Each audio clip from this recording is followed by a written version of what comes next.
mawazo, tusikosee kuwa na uhuru wa kitaaluma kwa kusikiliza watu wanaoitwa wachambuzi wa mambo. Maana hapo mara kadhaa swali lako umetaja watu wanaoitwa wachambuzi wa mambo.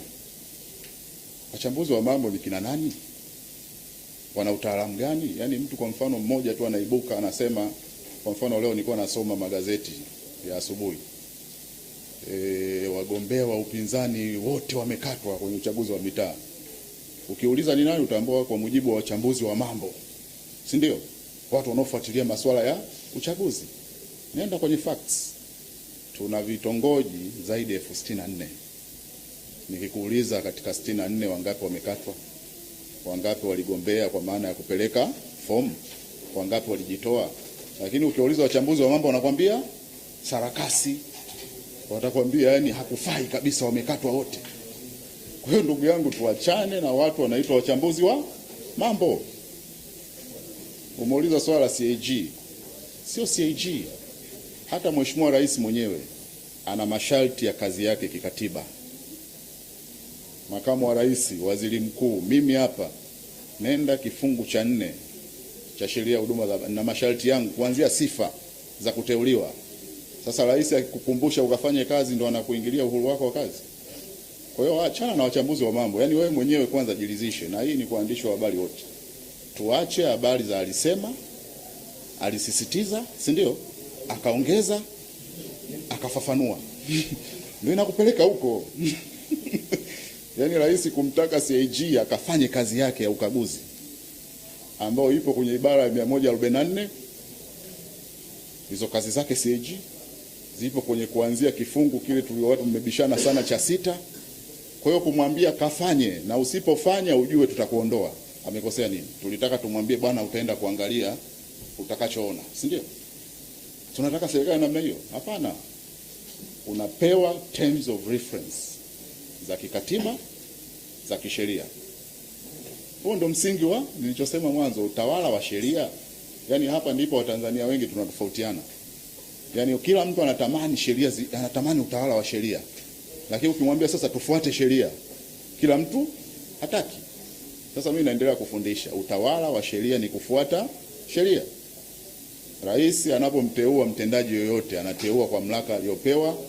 Unaweza ukaenda kwenye ibara ya 36 ya jumla au ukaenda kwenye specific law inayounda hiyo taasisi. Anapompa majukumu hatungi.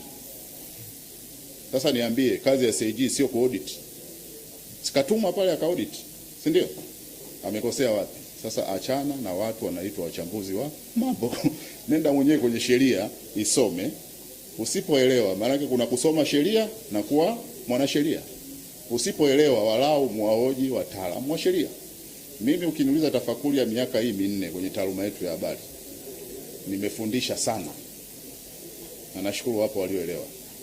Nimesisitiza sana. Uandishi wa habari sio kuhadithiwa, sio hadithi.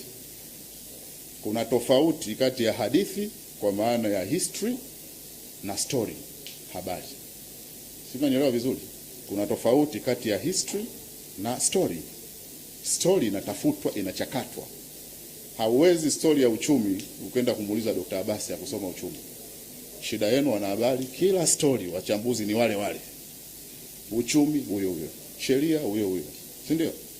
Kuna mtu kawaingiza hapa mkenge kwamba hii mchakato wa uchumi kujadiliana na DPP haupo kisheria, wote mkaingia headline kubwa. Nimekuja hapa nikawatolea kwenye briefing iliyopita kifungu cha 194 capital A mpaka kwenda chini. Wote mlitoa macho kwa sababu waandishi wa Tanzania tunapotosha sana umma kwenda kwa watu wanaoitwa wachambuzi wa mambo.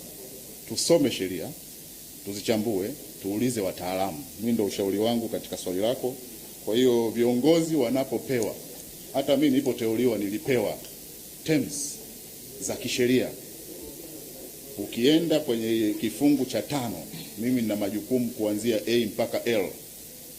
Siku napewa nikaambiwa kila jukumu ulitekeleze. Sasa utasema Dr. Abasi naye hawezi tena kuongea. Haiwezekani. Kwa hiyo ni taratibu za kisheria. Sasa kama kuna eneo limekosewa utuambie ni sheria gani na kifungu gani. Sasa ila strong institutions Ndicho ambacho tumefanya miaka minne hii. Nimezungumza hapa, kuna mambo ambayo tumewekea sheria. Kwa mfano, hauwezi ukatamka tu tunahamia Dodoma. Tumetunga sheria, tumeanzisha mamlaka mbalimbali. Kwa mfano, TAKUKURU imeimarishwa, ndio maana unaiona leo inakamata wala rushwa. TAKUKURU imeokoa zaidi ya bilioni 40 ambazo zingeweza kufisadiwa na vitu kama hivyo. Tumeanzisha mahakama ya mafisadi. Hatuwezi kusema tu hatuwataki mafisadi. Tumeimba hapa miaka sijui mingapi, kila mtu hataki fisadi. Ukimwambia kila mtu achukue